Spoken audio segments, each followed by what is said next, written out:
ஜோதிட நேயர்கள் அனைவருக்கும் வணக்கம். இன்னைக்கு நம்ம சேனல்ல என்ன பார்க்க போறோம் அப்படின்னு பார்த்தீங்கன்னா, ஏப்ரல் 20ஆம் தேதி அக்ஷய திருதியானது வருகிறது. இந்த அக்ஷய திருதியை நாளிலிருந்து பார்த்தீங்கன்னா ஒவ்வொரு ராசினியர்களுக்கும் கிரகங்களுடைய அடிப்படையில் பல்வேறு விதமான மாற்றங்கள் நிச்சயமாக உருவாகும். ஸோ உங்களுடைய ராசிக்கு இந்த காலகட்டத்தில் என்ன மாதிரியான மாற்றங்கள் உங்கள் வாழ்க்கையில் உருவாகிருக்கு, இதனால் என்ன மாதிரியான சம்பவங்களை நீங்கள் சந்திக்க போகிறீங்க அப்படிங்கிறத இந்த வீடியோ மூலம் நிச்சயமாக தெரிந்து கொள்ளுங்க. இந்த அக்ஷய திருதியை பார்த்தீங்கன்னா சிறப்பான ஒரு நாளாக கண்டிப்பாக அனைவருக்கும் இருக்க போகுது அப்படின்னே சொல்லலாம். அந்த வகையில் உங்களுடைய ராசிக்கு இந்த அக்ஷய திருதியை நாள் எப்படிப்பட்ட ஒரு நாளாக இருக்க போகுது அப்படிங்கிறத நாம் இப்போ பார்க்கலாம். கடக ராசினியர்களுக்கு இந்த அக்ஷய திருதியை நாளிலிருந்து என்ன மாதிரியான பலன்கள் காத்திருக்கு அப்படிங்கிறத நாம் இப்போ பார்க்கலாம். முதல்ல அக்ஷய திருதியை நாளினுடைய சிறப்புகளும் இந்த நாளில் விரதம் இருக்கக்கூடிய முறைகளையும் முதல்ல நம்ம பார்க்கலாம். சித்திரை மாதம் வளர்பிறையில வரக்கூடிய திருதியை அக்ஷய திருதை என்று சொல்லப்படுது. அக்ஷயம் என்றால் வளருவது, பெருகுவது என்று அர்த்தமாகவே சொல்லப்படுது. இப்படிப்பட்ட இந்த அக்ஷய திருதி அன்று நீங்க என்ன பொருள் வாங்கினாலும் அந்த பொருள் பார்த்தீங்கன்னா இரட்டிப்பாக பெருகி உங்களுக்கு வளம் சேர்க்கும் அப்படின்னு ஐதீகமாகவே சொல்லப்படுது. குறைவில்லாத செல்வத்தை அள்ளித்தரக்கூடிய திருநாளாகவே இந்த அக்ஷய திருதியானது இருக்கிறது. தர்மர் சூரிய பகவானை வேண்டி அக்ஷய பாத்திரம் பெற்றதும் இந்த நாளில் அப்படின்னே சொல்லப்படுது. அதுபோலவே மணிமேகலை அக்ஷய பாத்திரம் பெற்றதும் இந்த நாளில் தாங்க. இவ்வளவு ஏன் பார்த்தீங்கன்னா சிவபெருமான் அன்னபூரணி தாயாரிடம் தனது பிச்சை பாத்திரம் நிரப்பும் அளவு உணவை பெற்றதும் இந்த நாளில் அப்படின்னே சொல்லப்படுது. பகவான் பரசுராமர் அவதரித்த நாளும் இந்த நாள் தாங்க. இந்த நாளில் பார்த்தீங்கன்னா நிறைய விதமான நல்ல விஷயங்கள் நடந்திருக்கு. புனித நதி கங்கை பூமியை தொட்டதும் இந்த நாளில் தாங்க. ஸோ இந்த அக்ஷய திருதியை நாளிற்கு இது மாதிரி நிறைய சிறப்புகள் இருக்கு. இந்த சிறப்புகளை நம்ம சொல்லிக்கொண்டே போகலாம் அப்படின்னே சொல்லப்படுது. ஸோ இந்த நாளில் நீங்கள் செய்ய வேண்டியவை என்னென்ன அப்படின்னு பார்த்தீங்கன்னா, இந்த நாளில் தங்கம் மட்டும் வாங்காமல் உப்பு, அரிசி, ஆடைகள் மற்றும் விலை உயர்ந்த எந்த ஒரு பொருளை வாங்கினாலும் அதை பல மடங்கும் பெருகும் அப்படின்னு ஐதீகமாகவே சொல்லப்படுது. இதனால இந்த அக்ஷய திருதியை தினத்தில் புதிய தொழில் தொடங்கணும் அப்படின்னு ஆசைப்பட்டீங்கன்னா நிச்சயமா செய்யலாம். பூமி பூஜை செய்வதற்கு இந்த நாள் உகந்த நாள் அப்படின்னே சொல்லப்படுது. ஏழைகளுக்கு இந்த நாளில் தானம் கூட செய்யலாம். பித்தூர்களுக்கு தர்ப்பணம் கூட நீங்க செய்யலாம். இப்படி செய்வதன் மூலம் அவர்களுடைய ஆசீர்வாதம் பெற்று நீங்க சிறப்பாக வாழக்கூடிய ஒரு வாய்ப்பு உங்களுக்கு கிடைக்குங்க. இந்த அக்ஷய திருதியை நாளில் விரதம் இருக்கக்கூடிய முறைகளை இப்போ நாம தெரிந்து கொள்ளலாம். அக்ஷய திருதியை நாளன்று விடுவதற்கு முன்பாக எழுந்து சுத்தபத்தமாக நீராடி உங்க வீட்டு பூஜை அறையை சுத்தம் செய்து விளக்கேற்றி நீங்க வழிபாடு செய்யலாம். விளக்கேற்றி கோலம் போட்டு அதன் மீது ஒரு பலகையை முதலில் நீங்க வைக்கணுங்க.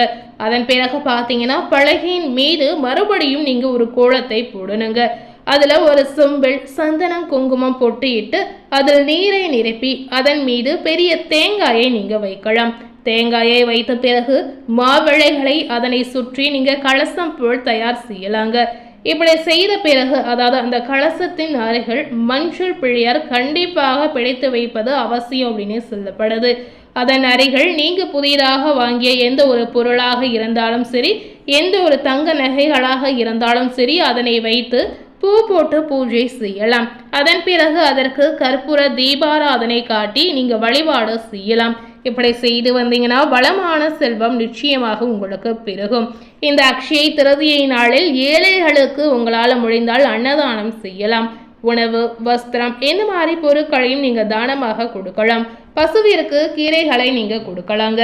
இந்த நாளில் நீங்க அன்னதானம் செய்வது பார்த்தீங்கன்னா மிகப்பெரிய புண்ணியமாகவே கருதப்படுகிறது.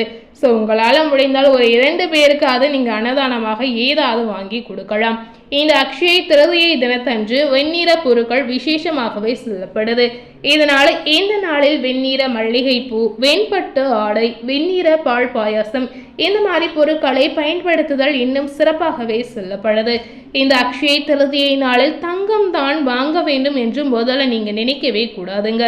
வசதி உள்ளவர்கள் வாங்கலாம். வசதி இல்லாதவர்கள் உப்பு, மஞ்சள், நெல், அரிசி இந்த மாதிரி பொருட்களை வாங்கி நிச்சயமாக லக்ஷ்மி படத்திற்கு முன்பாக வைத்து நீங்க வழிபாடு செய்யலாம்.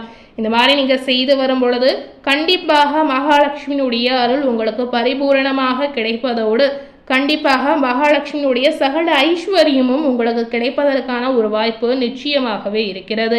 ஸோ மறக்காமல் இந்த அக்ஷய திருதியை நாளன்று இந்த மாதிரி முறைகளில் நீங்கள் நிச்சயமாக வழிபாடு செய்யலாம். இதனுடைய சிறப்புகளை தெரிந்து கொண்டு இந்த அக்ஷய திருதியை நாளில் இந்த மாதிரி விஷயங்களை நீங்கள் செய்யும் பொழுது கண்டிப்பாக நீங்கள் நினைத்த விஷயம் எதுவாக இருந்தாலும் நல்லபடியாக நடந்து உங்களுக்கு ஒரு பாசிட்டிவான பலனை நிச்சயமாக பெற்றுத்தரும். அதுபோலவே இந்த அக்ஷய திருதியை நாளிலிருந்து கடகராசினியர்களுக்கு என்ன மாதிரியான மாற்றங்கள் உருவாகி இருக்கு அப்படிங்கிறத நாம இப்போ பார்க்கலாம். கடகராசினியர்களுக்கு இந்த காலகட்டங்களில் நீங்க செய்யக்கூடிய புது முயற்சிகளில் உங்களுக்கு வெற்றி நிச்சயமாக கிடைக்கும் அப்படின்னே சொல்லலாம். ஸோ இந்த அக்ஷய திருதியை நாளிலிருந்து உங்களுக்கு என்ன மாதிரியான பலன்கள் காத்திருக்கு அப்படிங்கிறத இப்போ நாம் தெரிந்து கொள்ளலாம். இந்த காலகட்டங்களில் கடகராசினியர்கள் உங்களால் முடிந்தால் இந்த அக்ஷய திருதியை நாளில் கல்லுப்பு, அரிசி, பருப்பு வாங்குவது, இந்த பொருட்களை நீங்கள் வாங்கி வந்தீங்கன்னா கண்டிப்பாக உங்களுடைய வாழ்க்கையில் நினைத்து பார்க்காத வகையில் நன்மை ஏற்படும் அப்படின்னே சொல்லப்படுது. ஸோ இந்த காலகட்டங்களில் இந்த மாதிரி விஷயங்களை தவறாமல் செய்திடுங்க. கடகராசினியர்களுக்கு பிள்ளைகள் விஷயத்தில் அனுகூலமும் சந்தோஷமும் ஏற்படும். வேலை, தொழில், உத்தியோகம், வியாபாரம் பார்த்தீங்கன்னா நன்றாக இருக்கக்கூடிய ஒரு அற்புதமான காலகட்டம் அப்படின்னே சொல்லப்படுது. இதுவரை இருந்து வந்த சங்கடங்கள், பாதிப்புகள் அனைத்துமே பார்த்தீங்கன்னா இந்த அக்ஷய திருதியை நாளிலிருந்து உங்களுக்கு நீங்கிடும். இடுபறியாக இருந்த நிலைமைகள் படிப்படியாக மாறுங்க. தொடர்ந்து இருந்து வந்த பணம் சார்ந்த பிரச்சனைகள், அதுபோலவே மன ரீதியான பிரச்சனைகள் இந்த காலகட்டங்களில் நிச்சயமாக உங்களுக்கு நீங்கிடும். வியாபாரத்தில் புதிய முயற்சிகள் ஏதாவது செய்தீங்கன்னா நிச்சயமாக வெற்றி உங்களுக்கு தேடி வரும் அப்படின்னே சொல்லப்படுது. எந்த முயற்சி செய்தாலும் சரி கண்டிப்பாக உங்களுக்கு வெற்றி நிச்சயமாக கிடைக்கலாம். சந்தோஷம் இதனால உங்களுக்கு உண்டாகும். தனிப்பட்ட முறையில் பார்க்கும் பொழுது செல்வாக்கு அதிகரிக்கும். முதலீடுகளுக்கு குறைவில்லாமல் இந்த காலகட்டம் உங்களுக்கு அமையலாம். எந்த விதமான கடினமான விஷயங்களையும் நீங்க நிச்சயமா செய்யலாம். கொடுத்த வாக்கை குடும்பத்திலும் வெளி வட்டாரத்திலும் காப்பாற்றக்கூடிய ஒரு அமைப்பு உங்களுக்கு இருக்கிறது. பெரிய அளவுக்கு நம்பிக்கையும் ஏற்றமும் உங்களுக்கு உண்டாகும். அதுபோலவே புதிய வேலை வாய்ப்புகள் அல்லது பதவி உயர்வுகள் கிடைக்கக்கூடிய வாய்ப்பு கடகராசினியர்களுக்கு நிச்சயமாக இருக்கிறது. ரொம்ப நாளாக வேலை தேடக்கூடிய நேயர்களுக்கு நிச்சயமாக நீங்கள் எதிர்பார்த்த வேலை, நீங்கள் எதிர்பார்த்த சம்பளத்தோடு உங்களுக்கு தேடி வரும். அலுவலகத்தில் உள்ள தொடர்பு திறன் மூலமாக நல்ல பெயர் உங்களுக்கு கிடைக்கலாம். வியாபாரத்தில் பார்க்கும் பொழுது மார்க்கெட்டிங், நெட்வொர்க் மூலம் உங்களுக்கு லாபம் நிச்சயமாக பெருகுங்க. பணவரவு, வருமானம் மெதுவாக உங்களுக்கு அதிகரிக்கும். கூடுதல் வருமான வாய்ப்புகள் நிச்சயமாக உங்களுக்கு கிடைக்கலாம். செலவுகள் இருந்தாலும் சரியான திட்டமிடல் இருந்தால் மட்டுமே உங்களால் சேமிக்க முடியுங்க. ஸோ இந்த காலகட்டத்தில் பண ரீதியாக நீங்கள் செலவுகளை மேற்கொள்ளும் போது கண்டிப்பாக ஒரு முறைக்கு இருமுறை நன்றாக யோசித்து நீங்கள் செலவுகளை மேற்கொள்ளலாம். இந்த மாதிரி செய்து வரும் பொழுது கண்டிப்பாக நீங்கள் சிக்கனமாக செய்வதன் மூலம் ஒரு சேமிப்பு உங்களுக்கு உண்டாகும். இந்த காலகட்டங்களில் மாணவர்களுக்கு நல்ல முன்னேற்றம் ஏற்படலாம். புதிய திறன்கள் கற்றுக்கொள்வதற்கான அற்புதமான காலகட்டமாக இந்த நாள் உங்களுக்கு அமையலாம். போட்டித் தேர்வுகளில் கவனம் செலுத்தக்கூடிய மாணவர்களுக்கு வெற்றி நீங்க நினைத்து பார்த்த வகையில ஏற்படும். ஒரு விஷயத்தை நீங்க அதிகமாக யோசிப்பது உங்களுக்கு குழப்பம் தரக்கூடிய ஒரு சூழலை உண்டாகலாம். அதனால எந்த விஷயத்தை நினைத்துமே நீங்க குழப்பமாகாமல் இருப்பது உங்களுக்கு நல்லதுங்க. இந்த காலகட்டத்தில் மாணவர்கள் முதலில் யோசிப்பதை தவிர்ப்பது உங்களுக்கு நல்லதாக இருக்க போகுது. தேவையற்ற செலவுகளை கட்டுப்படுத்திக் கொள்வது உங்களுக்கு அதீத நன்மையை ஏற்படுத்தும். ஸோ இந்த காலகட்டத்திற்கு ஏற்றவாறு நீங்கள் நடந்து கொண்டாலே பரிபூரணமாக உங்கள் வாழ்க்கையில் எந்தவித ஒரு பாதிப்பும் நிச்சயமாக ஏற்படாது. யோக பலன்கள் அதிக அளவில் பெறக்கூடிய ஒரு அற்புதமான காலகட்டமாக இந்த நாள் உங்களுக்கு இருக்கலாம். நீண்ட நாட்களாகவே இருந்து வந்த சிக்கல்கள் பரிபூரணமாக நீங்கிடும். பிள்ளைகளுடைய படிப்பு, உத்தியோகம், தொழில், வியாபாரத்தில் நீங்கள் நினைத்து பார்த்த நேரத்தில் ஏற்றங்கள் உண்டாகலாம். வயிறு, அசிடிட்டி தொடர்பான விஷயங்களில் மிகுந்த கவனமாக இருப்பது ரொம்ப ரொம்ப முக்கியங்க.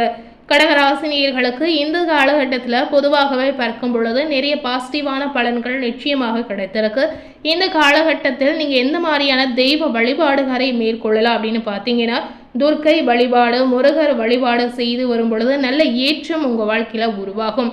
இந்த மாதிரி தெய்வ வழிபாடுகளை நீங்கள் செய்யும்போது கண்டிப்பாக உங்கள் வாழ்க்கையில் பாசிட்டிவான விஷயங்கள் ஒவ்வொன்றாக நடக்க ஆரம்பிக்கும்.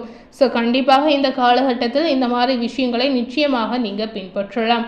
ஸோ இன்றைக்கி நம்ம சேனலில் இந்த அக்ஷய திருதியை நாளிலிருந்து கிரகங்களுடைய மாற்றத்தால் கடகராசினியர்களுக்கு என்ன மாதிரியான மாற்றங்கள் உருவாகிருக்கு அப்படிங்கிறத நாம் தெரிந்திருப்போம். அதுபோலவே இந்த அக்ஷய திருதியை நாளினுடைய சிறப்புகளும், இந்த நாளில் விரதம் இருந்தால் நமக்கு என்ன மாதிரியான அதிர்ஷ்டங்கள் கிடைக்கும் அப்படிங்கிறதையும் நாம் பார்த்துருப்போம். மேலும் இதுபோல ஒரு புதிய தகவலை தெரிந்து கொள்ளணும் அப்படின்னு நினைத்தீங்கன்னா மறக்காமல் நம்ம சேனலை சப்ஸ்கிரைப் பண்ணி பக்கத்தில் இருக்கக்கூடிய பெல் பட்டனையும் மறக்காமல் ப்ரெஸ் பண்ணிடுங்க. நீங்கள் சப்ஸ்கிரைப் பண்ணால் மட்டுமே நம்ம சேனலில் போடக்கூடிய எல்லா நியூ அப்டேட்டான வீடியோஸும் நீங்கள் உடனுக்குடன் பார்த்து தெரிந்து கொள்ளலாம். ஸோ சப்ஸ்கிரைப் பண்ணி பெல் பட்டனை ப்ரெஸ் பண்ணிடுங்க. தேங்க்யூ.